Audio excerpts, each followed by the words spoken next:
Welcome to the Ecomm Breakthrough Podcast. Are you ready to unlock the full potential and growth in your business? You've already crossed 7 figures in sales, but the challenge is knowing how to take your business to the next level. Join Josh Hadley, an 8-figure Ecomm business owner and investor, as he interviews highly successful business owners. Get ready, because you're going to learn specific actions you can take today to help your business reach its full potential and leave a lasting impact on the world. Welcome to the Ecomm Breakthrough Podcast. I'm your host, Josh Hadley, where I interview the top business leaders in e-commerce. Past guests include Kevin King, Michael E. Gerber, the author of The E-Myth, and Roland Frazier. Today, I'm speaking with Rolando Rosas, founder and CEO of Global Tech Worldwide, and we will be talking a lot about how he built his 7-figure brand and the PPC strategies that are going to take your ads to the next level. This episode is brought to you by Ecomm Breakthrough Consulting, where I help 7-figure companies grow to 8 figures and beyond. Listen, Rolando, I started my e-com business back in 2015, and I grew it to an 8-figure brand in 7 years. But I certainly made a lot of mistakes along the way that made the path of getting to 8 figures take a lot longer than it really needed to. There were times where I had a lot of self-doubt. I doubted whether my brand could become a household name. I doubted whether I would have the financial capital or wherewithal to be able to manage cash flow and continue to grow the business. So to our listeners that have ran into those stumbling blocks, if you want to avoid those stumbling blocks in the future and know the next steps to take your business to the next level, then go to ecommbreakthrough.com. That's Ecomm with 2 M's to learn more. And as a special bonus to my podcast listeners, this month I'm giving away one $10,000 comprehensive business strategy audit session at no cost. All you need to do is email me at josh@ecommbreakthrough.com, and in your subject line, say strategy audit, and then plead your case as to why I should choose you and your business to work with for this month. And don't worry, if you don't win this month, you'll be entered to win for future months to come. Today, before I introduce you to today's guests, I want to give a quick shout out to Tyler Jeffcoat at Seller Accountant. Tyler was a previous guest of the podcast, and he is the one who referred Rolando to this podcast for today's episode. And in Tyler's interview, it was an amazing deep dive in understanding the financial metrics that you should be tracking and measuring. And he also gave us a kind of a baseline and kind of an overview as in terms of what this industry averages are for some of those financial metrics, so that you know whether you're winning or losing from a financial standpoint, and whether aggregators or private equity firms that would be potentially interested in acquiring your business would be interested based on your financial metrics. So go ahead and take a look at and listen of that episode. But today I'm super excited to introduce you all to Rolando Rosas. Rolando never could have predicted that a college computer, a printer, and an old school wall phone in his kitchen would lead him down the path of entrepreneurship, but that's exactly how it happened. In 2002, he founded Global Tech Worldwide with the goal of making it easy for businesses to use the right office technologies for better and frictionless customer interactions that help businesses elevate their customer interactions and turn them into rich, meaningful discussions.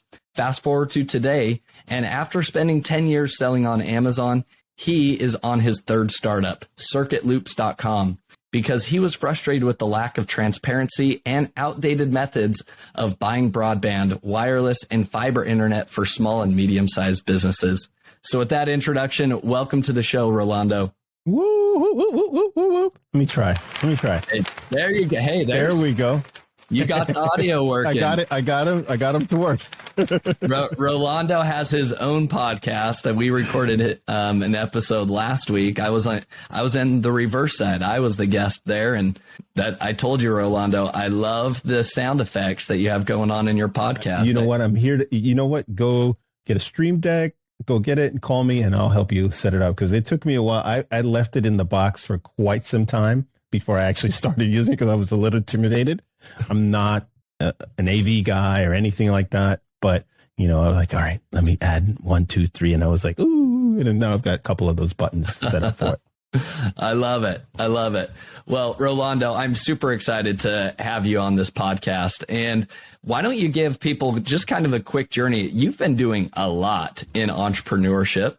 We could probably spend the entire episode just talking about your entrepreneurial journey, but talk to us most specifically about your journey selling on Amazon. When did you get started? And, how did it get to where you are today?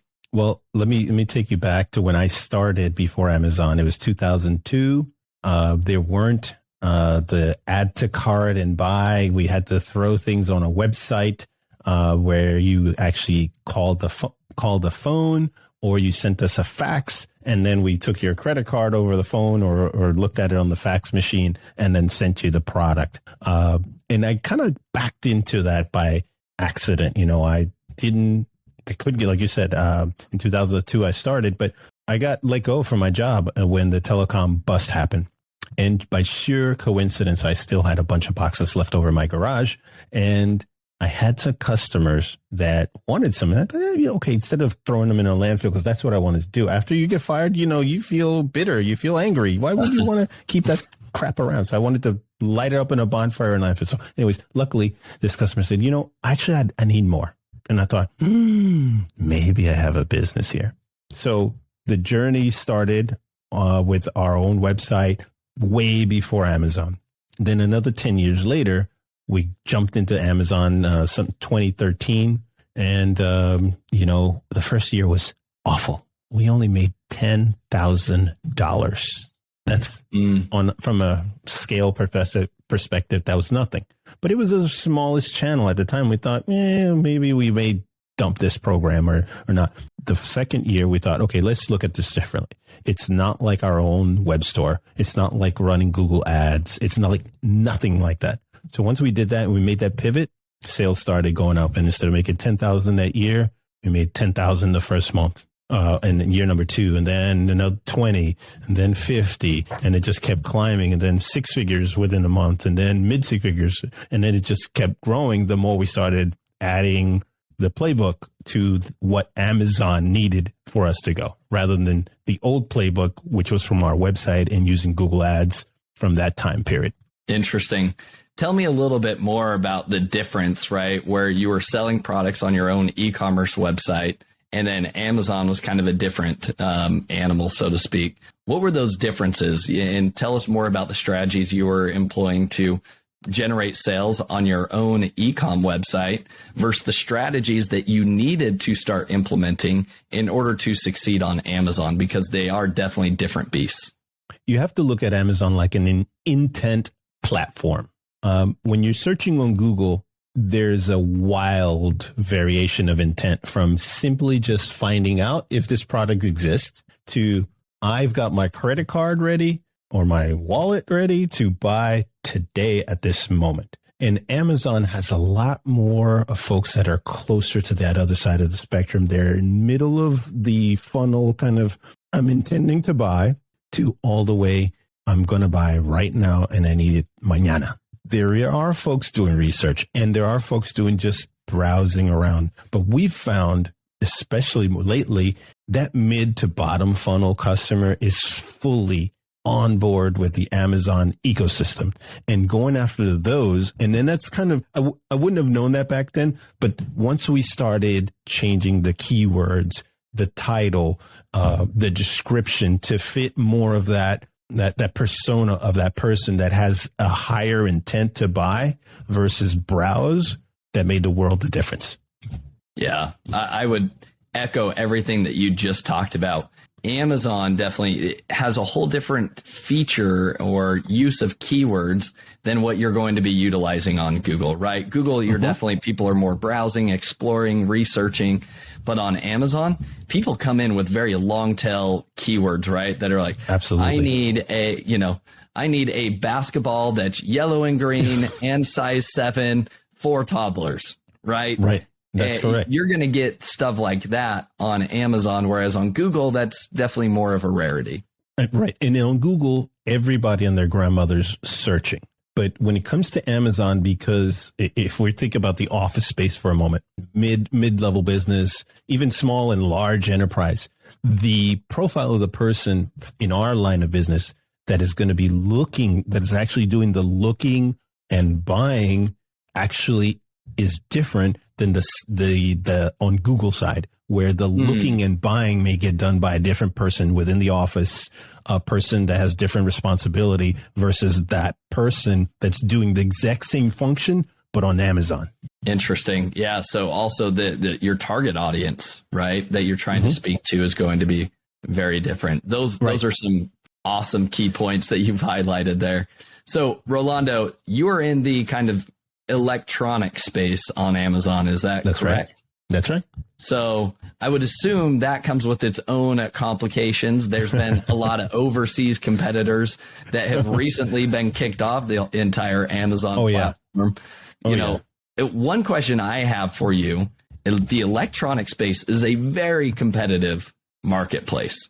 You've got a lot of overseas competitors that can make these things really cheaply, and then they're going to just, really lower the entire prices of the marketplace overall. They just continue to drop price over and over again. So how do you stay relevant with maintaining a good, profit margin in a very competitive and saturated category?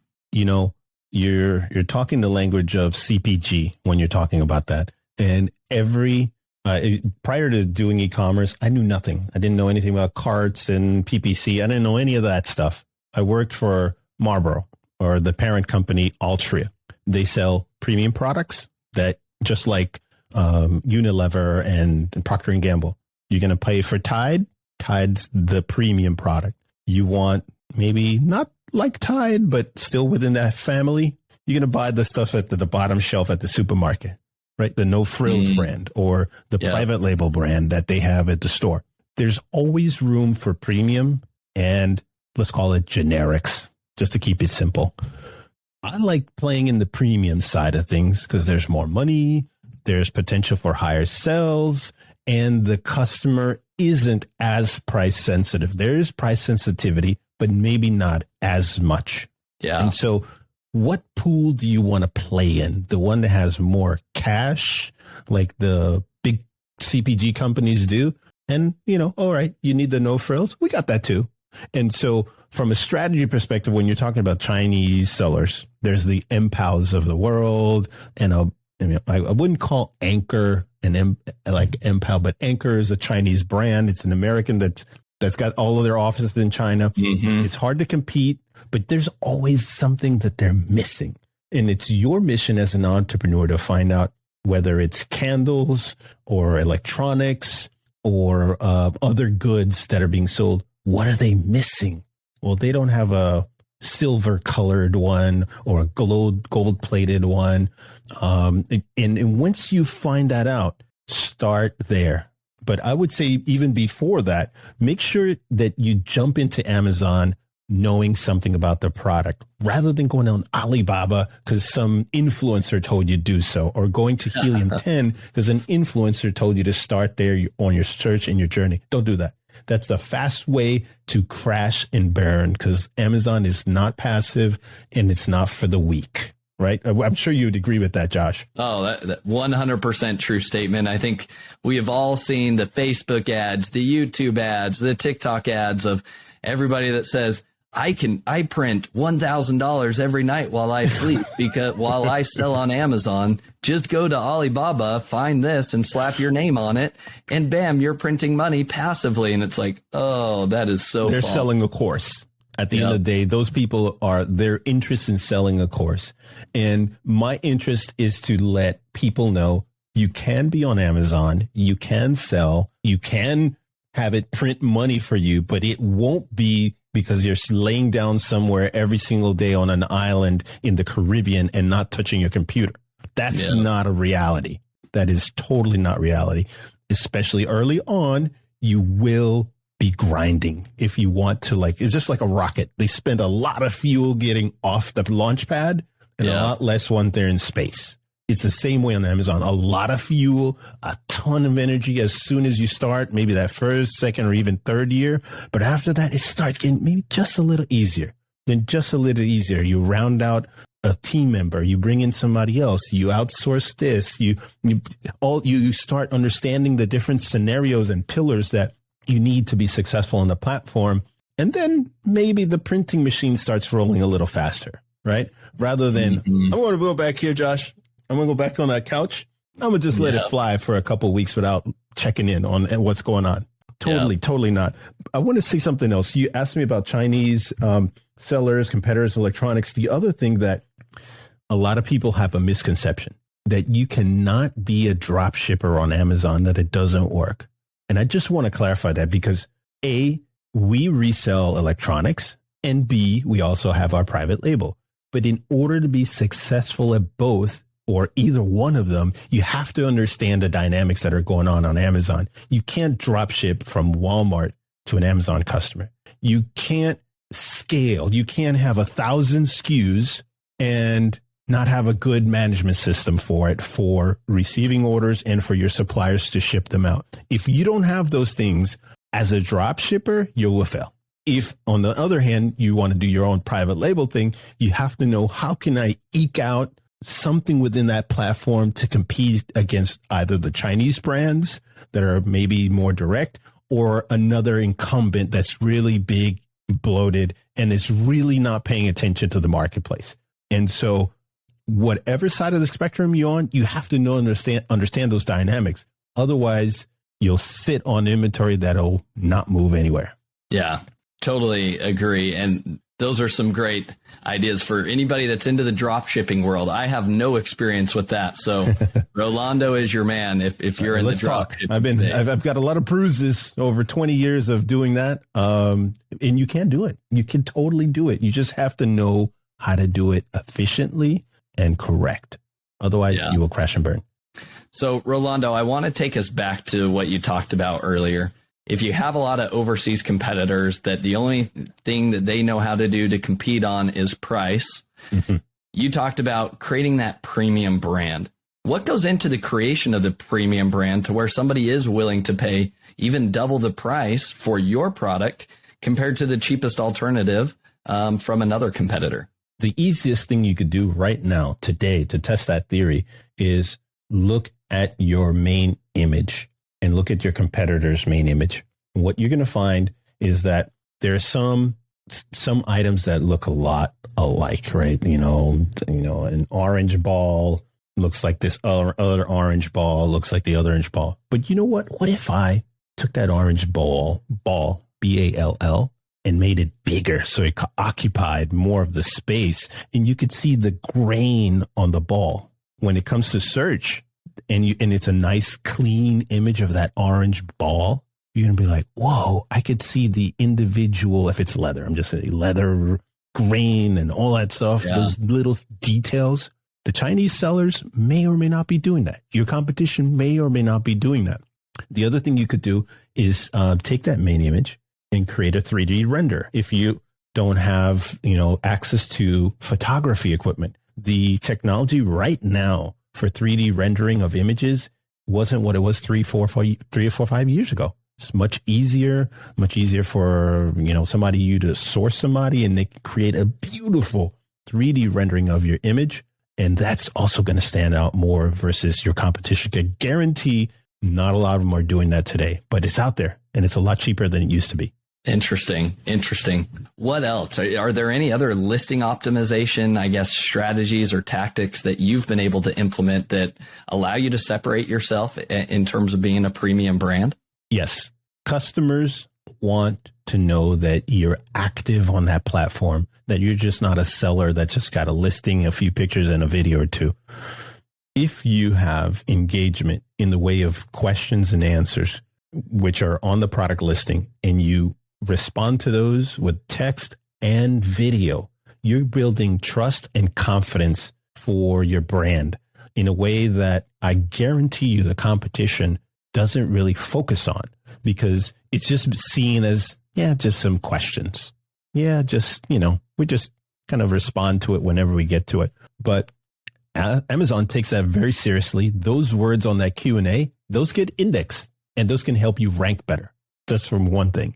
The second is the customer itself. They know this seller is active and they're responding.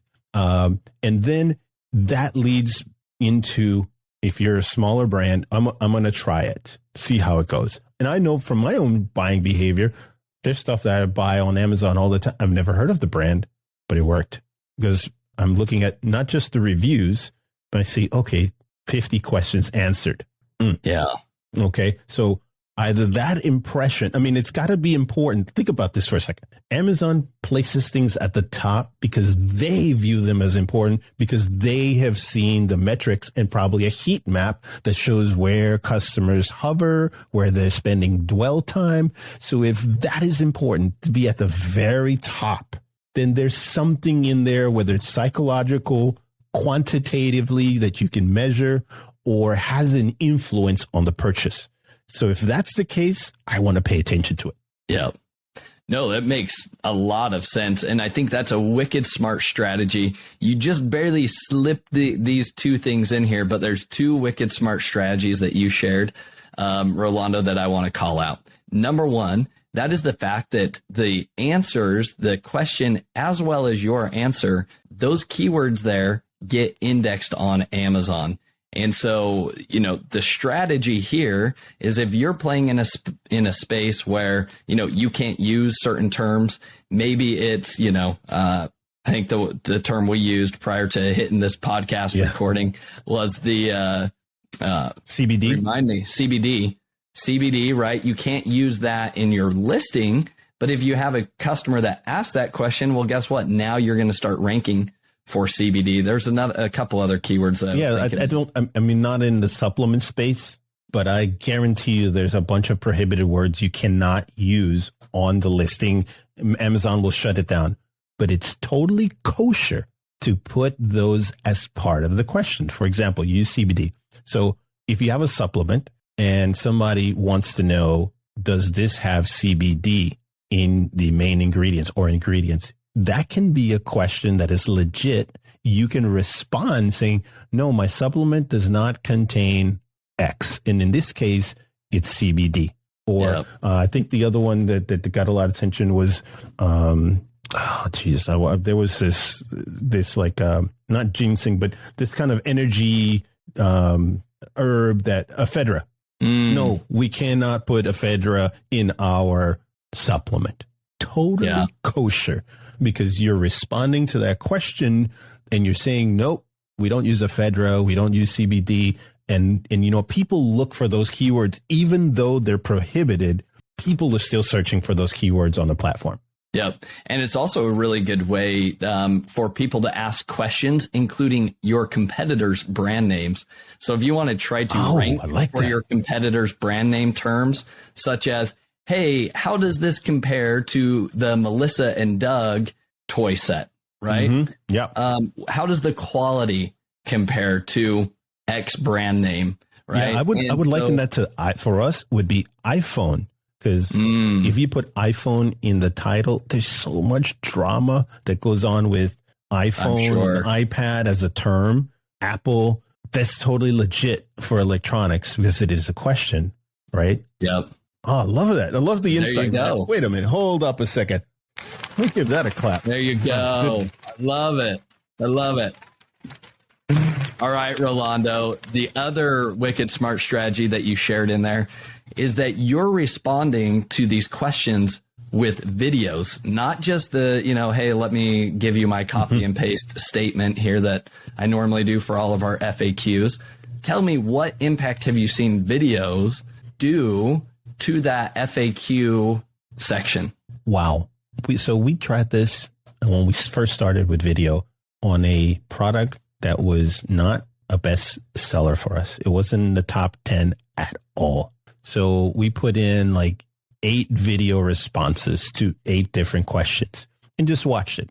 Now, nothing happened overnight, like boom, but what we saw was a slow burn, more and more every week. So we went from, let's say, 50 units a week to 52, then 52 to 55, and now 60, and now 64. So it's cumulative, right?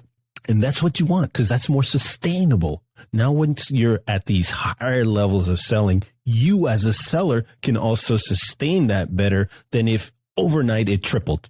Now you're in a world of hurt. Maybe your supplier can't keep up. Maybe you can't get it in fast enough, and now you're out of stock, right? And which is also bad. I heard Stephen Pope had a really good one on this one. Rule number 1, never run out of stock. Rule number 2, check rule number 1, right? So true. So if it all of a sudden, and sometimes that happens, right? I've heard people say, oh, I had an influencer help us, and overnight we sold, 100% more. That's great as long as you have stock. Yeah. You run out of stock, you lose all that momentum. And I was talking to somebody at Amazon, and I asked them, I said, so what happens when go out of stock? And here's what they told me. The more competitive your category, the less likely when you come back into stock that you're going to go right back into your BSR position, essentially your ranking. The less competitive, the quicker they will put you back because there's not a good substitute. That was the word used. So if you're in the candle space, right, there's a bazillion people and sellers selling that. It may take a little bit longer for you to get back to the original position and ranking like you were before, or velocity. But if you've got, I don't know, handcrafted, made in Africa, no elephant, and we didn't kill, and it's such a niche. Again, I don't know the candle space, so I'm just making this hypothetical. But you've got a niche, that is very few competitors. Boop, you're going to pop up much easier. So never run out of stock. So, but getting back to your question about engagement. So we were able to see this product start moving better and better. And I think we're now like 5 months since we started that. And we're at a much higher level, a better velocity, better run rate since implementing that. And we did not change anything else. And then we started supplementing that with better secondary images. And that also helped kick in a new gear, more like of a premium look, like as if you're, more earthy tones. We found out, here's a nugget. We did a couple of tests using Amazon Posts, and we took products and we put them in environment, like a lifestyle image. And we found a pattern that kept holding. There was a certain type of lifestyle image. If you incorporated these elements, it got more clicks. So then after a while, I said to my team, take images that we know on Amazon Posts, it gets more clicks, start creating secondary images that have some of those elements. And guess what? It's working. In the products where we've done that, we've been able to see better click-through rates and better conversions. Fascinating.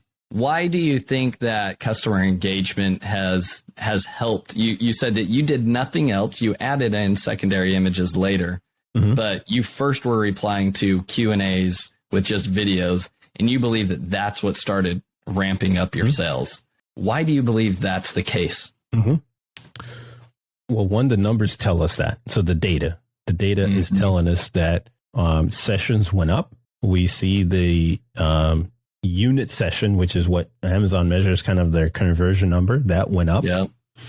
And so after like month number 3, my person that orders our stuff for this particular line said, what are you guys doing? I'm ordering more. Then I knew we were onto something because I didn't tell her what we're doing. She didn't know. And so I said, it's working. So my people tell me that this product, they're having to order more than they did. It's like, I can't believe I ordered just a month ago. We normally are good for 2 to 3 months. I said, oh, okay, let me tell you why.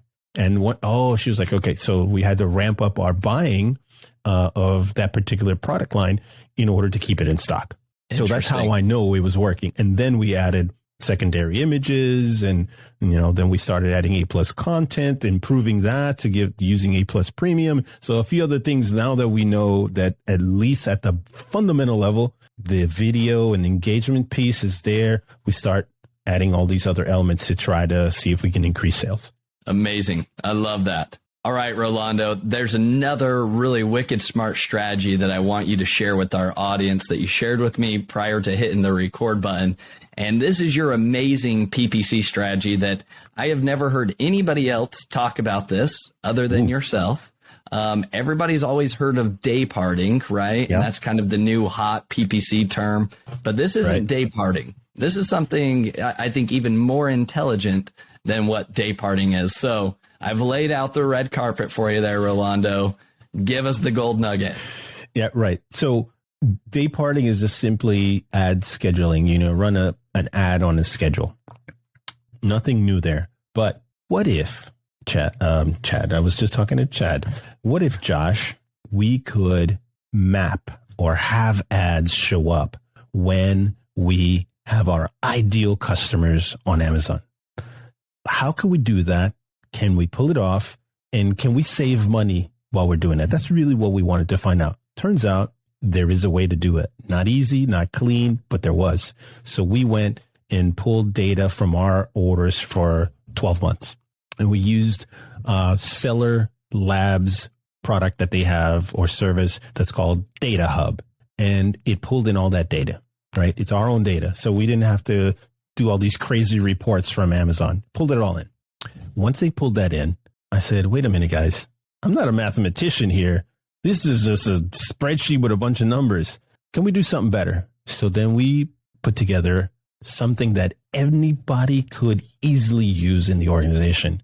We put together a heat map so that you can visually see the data. And dark green means good. Red is bad. And guess what? We found golden hours every day of the week, also golden months, also patterns within those months. For example, summertime for our products, which are mostly office related products, after 4 p.m. on a Friday, we've virtually had no orders on the summer months. So if I'm a betting man, why would I run PPC after 4 p.m. if we're not getting any orders? Another one was when on the weekends, you hear people say this all the time. And now that I have the data for our stuff, I know it's totally wrong. You got to run ads on Saturday and Sunday because people browse Saturday and Sunday and buy on Monday. The evidence does not hold that up in our case, because in our case, most of our activity, nearly 85 to 90% of the purchases came Monday through Friday. So if I'm advertising, why would I want to focus on that 5 to 10%? Doesn't make sense. It's not going to move the needle. Let's focus on that 85 to 90% that can move the needle and dump money into that. And now, for the last 90, 120 days that we've been doing it, we've been able to improve our tacos. We've been able to improve our sales with the ad spend that we were using. We're also able to improve the organic. So in all three metrics, the intelligent way of using ads throughout the day is better than blanketing that money every single day of the week. That just doesn't make sense. Yeah. One thing, as you talked about that, Rolando, I think one of the key metrics that you could start tracking is almost like, what is your tacos at a daily basis? What's my tacos on Monday compared to tacos on Friday, right? What's my tacos on Saturday and Sunday? And probably, even though you're going to spend less money on Saturday and Sunday, and I'd be curious to hear, if you have data or, even just ballpark of what that data might have been. My hypothesis is that on Saturday, Sunday, you're spending less, but also there's a lot fewer orders happening. So your tacos 100%. could actually be a lot higher on Monday or Saturday and Sunday. Yeah, the ROAS was really bad on the weekend, I got to tell you. So it was double. I'm sorry. So it would be the reverse. So ROAS was half. So let's just use round numbers. If our ROAS was 10 Monday through Friday, it was 5 on the weekends. Right? Yeah. So again, another reason why the weekends were so bad. And I just got to believe that the customer, again, get back to our discussion about intent platform. The customer on the weekends maybe has lower intent. Maybe they're browsing more. And the ones on the weekdays, which are probably our more ideal customers or those that are closer to the bottom of the funnel that are ready to hit add to cart, are probably shopping Monday through Friday versus Saturday and Sunday. And specific days and then specific times of the day, correct? That is correct. So you kind of layered in day parting to an extent on this. Right. strategy. So most of the day parting stuff right now will just let you turn it on and off, for a certain time. So 3 a.m., no reason for us to be the late night show at 3 a.m. and get clicks. We saw too few orders, at those extreme times. Are there opportunities? I just heard somebody say something the other day that I think we're going to try. For those hours that you're not advertising on. So let's just say we do Monday through Friday, 12 to 5 p.m. I'm just throwing 12 to 5. All those other hours, we'll run a low bid strategy to try to see if we can get some of those clicks going into that. And I haven't tried it yet, but this person said he heard me talk about day parting a couple of weeks ago, and it worked for him. And then he tried this low bid strategy in the off hours, as we'll call it. That's working for him too. So I haven't tried it, but I heard somebody else say this is something they've augmented with something I talked about recently. Fascinating. So with that, then, if you're trying to advertise between the hours of like 12 and 5, are you juicing up your top of search adjustment for those specific times of day? And then my follow-up question to that would be, how are you doing that? Because that sounds like it would be a very manual effort. Do you have software that's automating this? It's manual right now. And basically because we're trying to find a formula, A plus B equals C, right? And it doesn't work that way very cleanly, right? So to get it to scale, you really need to find shortcuts. So one of the shortcuts is we have things in the portfolio side, right? So we could group things together. These group of products. And when we look at that, oh yeah, this one has a 20 ROI versus this group of products. Now we have a much more, an easier way to get at trying to manage that versus, I have a phrase campaign, I have a broad match campaign. And then if you're looking at Seller Central or some software, you get a list of 100 campaigns. Oh crap, which one's important, which one's not, Grouping it to portfolios was a really smart way to do it. Yeah. Regardless if it's broad match and exact and all the rest. That's kind of the shorthand that we've been using in order to get at trying to manage multiple campaigns. Yeah, that makes a lot of sense. Now, one thing before we kind of wrap everything up, one thing I wanted to touch on, you talked about feeding all of your data into the Seller Labs data hub.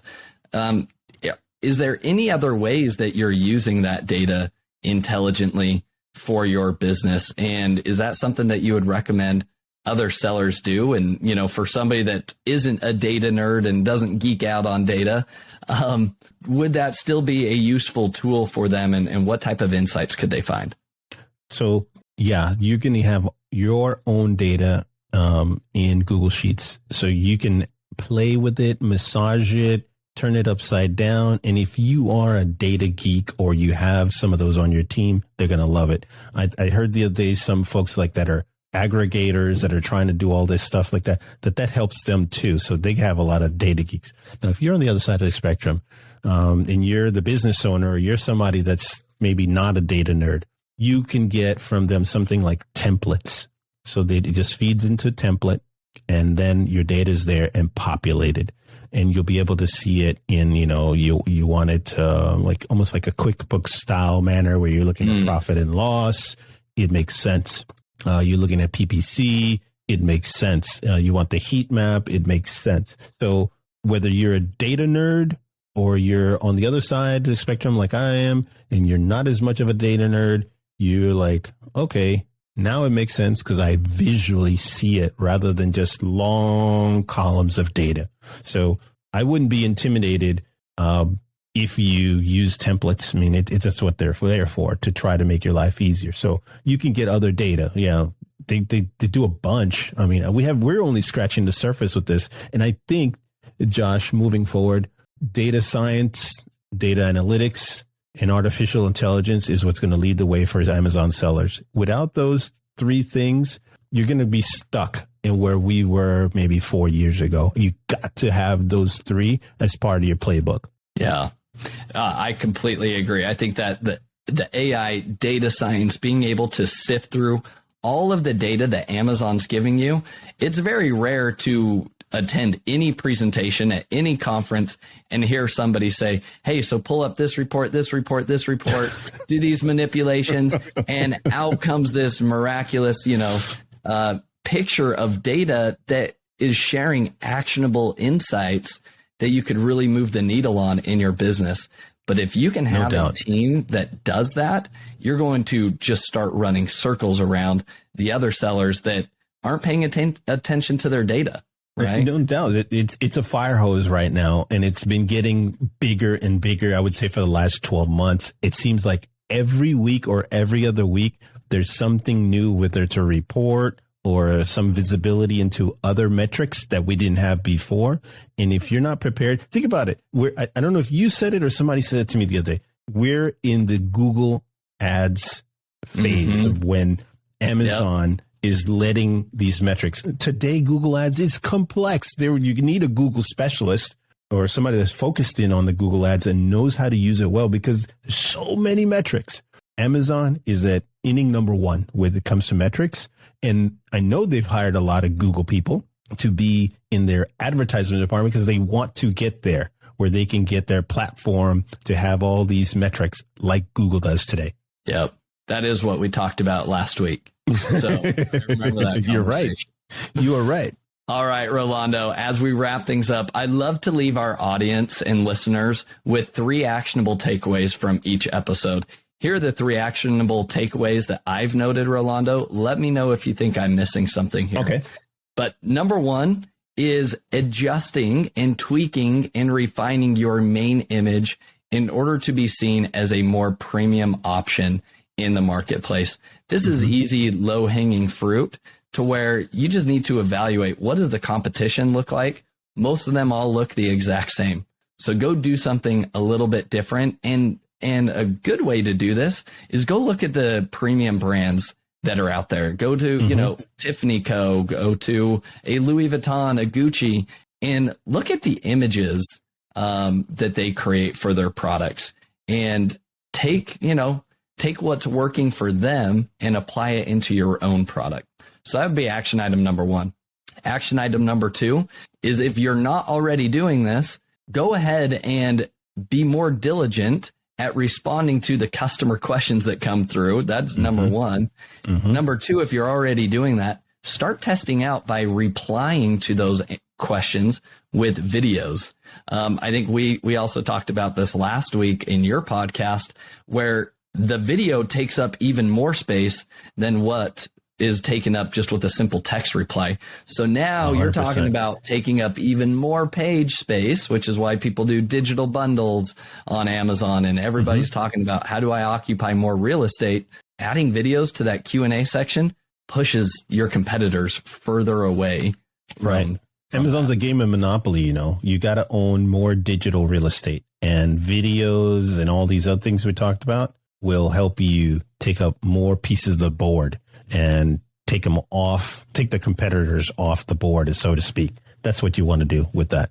I love that analogy. I love that. And then last but not least with that strategy is start juicing some of the keywords that you can add into those questions and answers, right? No doubt. Are there any prohibited terms that you can't include in your listing, but it's totally within the TOS of Amazon to have a customer ask that question and for you to answer that question with that keyword? You could do the same thing with brand terms if you're trying to rank for a branded search term. So there's some golden nuggets there. Take action on that. Last but not least, the 3rd actionable takeaway, and I'm going to kind of roll this up into one big one, but it's start analyzing your data. And if you're not currently doing that, use tools such as Power BI or use, Seller Labs Data Hub, and start looking at the data. Then if you want to take things to the next level, do what Rolando talked about and create a heat map. When are your customers purchasing? What times of the day? What days of the week are those orders coming through? Then go ahead and layer on your ad spend over those different times of day, days of the week, and then calculate what is your return on ad spend during each of those different days and times. Then you can become more intelligent, turning on and off your ads at specific times and even specific days of the week. So, Rolando. And Josh, I would say there that for those people that are doing that, you feel a little afraid about making changes to your ads, take one campaign or two campaigns and do that with. See what happens. Let it ride for a few weeks or a month or two, and you'll have more confidence about rolling it out, because that's what we ended up doing ultimately. Let's do this with a handful of campaigns out of like almost 200 that we're running. What happens then? And then over time, we migrated almost all of our campaigns over to this intelligent ad scheduling. Awesome. That is good input and good advice for our listeners. Start small with all of these strategies. You don't have to go redo all of your main images. Start with one SKU, right? No don't doubt. have to do all the Q&As. Start with one SKU, focus on it, see what happens, look at the data, use all of those data points that Rolando previously talked about that will tell you, yes, this is working or it's not. Rolando, this has been an amazing conversation. I've enjoyed it. I've learned a lot. I've learned a lot from you. Hold up. Hey, there we go. For Josh. Not for me, but for Josh. Hey, you can self-promote yourself too. Give yourself a clap. Okay, I'll give myself a double clap then. And now this is for Rolando. Sharing wisdom with us all, dropping knowledge bombs. So, Rolando, I'm going to ask you the series of 3 questions that I like to ask every guest. Now, number 1 is, what has been the most influential book that you've read and why? I'm going to give you 2, Josh, because there's 2 that really kind of shifted my thinking. One is The Giza Power Plant by Christopher Dunn. Bottom line here is, if you have a theory, a valid theory is one that can be proven from the letter A, if we use the Amazon term, all the way to Z. All along the way, it makes sense, and you get to Z, that conclusion matches. And so whether it's day partying and ad scheduling, if it is correct and it works, then the data will show, yeah, sales went up, conversion went up, all the rest, right? It'll add up. So valid theories are those that add up all the way from beginning to end. And that really changed my thinking. Instead of, if somebody tells you something, all right, I'm going to test it. So there was a lot of missing pieces and we didn't really get to the end with the valid conclusion. Theory doesn't work. Just like the Alibaba, go to Alibaba and sell on Amazon. That doesn't hold up, right? The next one, I would say, The History of 11 Rival Nations by Colin Woodward. 100% recommended for everybody that wants to understand psychology and why places like New York are identical in philosophy, in culture, as it was 300 years ago. And a lot has happened. And that book really provides really good insight into what happened into these areas when they were settled by the original settlers of that area, and why today places like New York are still, in a lot of ways, they were 300. In New York, people will sell you anything and everything. That's what it was 300 years ago. They didn't care what color you looked like, this, that, the other. They were all about trading, right? So bring your money over here. We like the money. We don't care who brings it. Bring it over here and we'll sell you timber and fur and all the rest. That's how it was 300 years ago. That's the way it still is today. And then it goes into other examples about how this kind of concept is basically the same all over the country in 11 regions of the country that are still the same way today. Fascinating. Those are 2 books that nobody has ever recommended on the podcast. So I appreciate you sharing something fresh and new. Yeah, everybody's going to tell you about atomic behavior and the 1% and all those, because everybody's reading that, and I've read that. But these 2, game changers. I love it. I love it. Well, speaking of that, what's a game-changing software that you've recently discovered or started using, and why? You'd be crazy if you're not using OpenAI, ChatGPT, or some other intelligence software. Just in the first month, they reached 100 million subscribers, right? So it's game changing. We've been using it internally. We actually give ChatGPT a name. We call him Eddie. Eddie helps a lot of tasks, but I'll tell you what, there is a warning for those that rely 100%. We've found it to be inaccurate with some things. So you still need a human to like look at it. But the task of getting to computing, getting ideas, take translations, does awesome job using it with Google Sheets or Airtable. That takes it to another level. So ChatGPT, aka Eddie, is something I would highly recommend for anybody that's selling on Amazon, because it's got a lot of ways for you to cut time and cut tasks from weeks to hours. Completely agree. All right. Final question here. Who is somebody that you admire or respect the most in the e-commerce space that other sellers should be following, and why? Ooh, there's a lot. There's a lot of guys I like, man. I'm just going to give you a list because I'm going to get angry emails like, why didn't you put me on? I really love Kevin King. He's plugged into everything. He's got a podcast as well. Chad Rubin, a good friend of mine as well. He's super knowledgeable. What else in it? Stephen Pope of My Amazon Guy. Great wealth of knowledge as well. Oh man, then there's a couple of others I could probably think of, but those are the three that stand out in my mind. And if I left you out, don't send me an angry text message that I left you out. It's just what's in my brain right now. I love you all, I know I've got some friends that are going to be watching this as well. I love that. No, and we've had all of those guests on this podcast. Kevin King has been on the podcast. Chad Rubin talked even more about ChatGPT and how he's utilizing AI in their new software, right? Yeah. Prophecy. So that's a great episode to go listen to. We also had Stephen Pope on the podcast as well. So those are awesome episodes. Definitely encourage our listeners to go check those out. Now, no doubt. As we wrap up, Rolando, I think you have a special offer that you were going to give our listeners to the first 10 that reach out. Tell us more about that and where people can contact you and follow your journey. Awesome. So I have a podcast called What the Tech, and we interview some of those same people that you just mentioned, and they're on circuitloops.com or anywhere you consume your podcasts. I'm on LinkedIn and Rolando Rosas. Look for that, and you'll find me there. You can get in touch with me there. As far as listeners and things that we'd offer your listeners, we'd be glad to give them a free technology audit so we can discuss your hardware and software needs and how those two can come together. So if you're doing our technology refresh, or you're growing, or you're moving, a lot of times this is the time when a lot of folks tend to do these kinds of activities.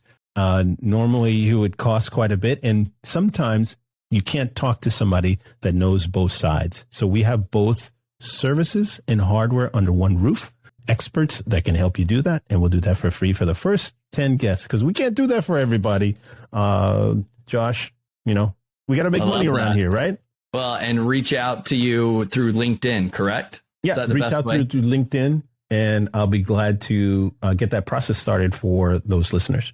Awesome. Well, that's a very generous offer, Rolando. So I encourage our listeners to go follow through, take advantage of that offer, and also give his podcast a listen, What the Tech. I was a guest of that last week, and he does a great job. It's even more entertaining with all the sound effects. Well, I don't have my producer here, so he makes that all go. It's all him. He makes me look good. Shout out to Ori on that one. I love it. Well, Rolando, thank you so much for joining us today, and I appreciate your time. Thank you, Josh. I appreciate for you bringing me in today, and thank you very much. Thank you for listening. Visit ecommbreakthrough.com for more information. If you've enjoyed today's episode, the best way you can show your appreciation is by clicking the subscribe button and quickly leaving a review. See you again next time.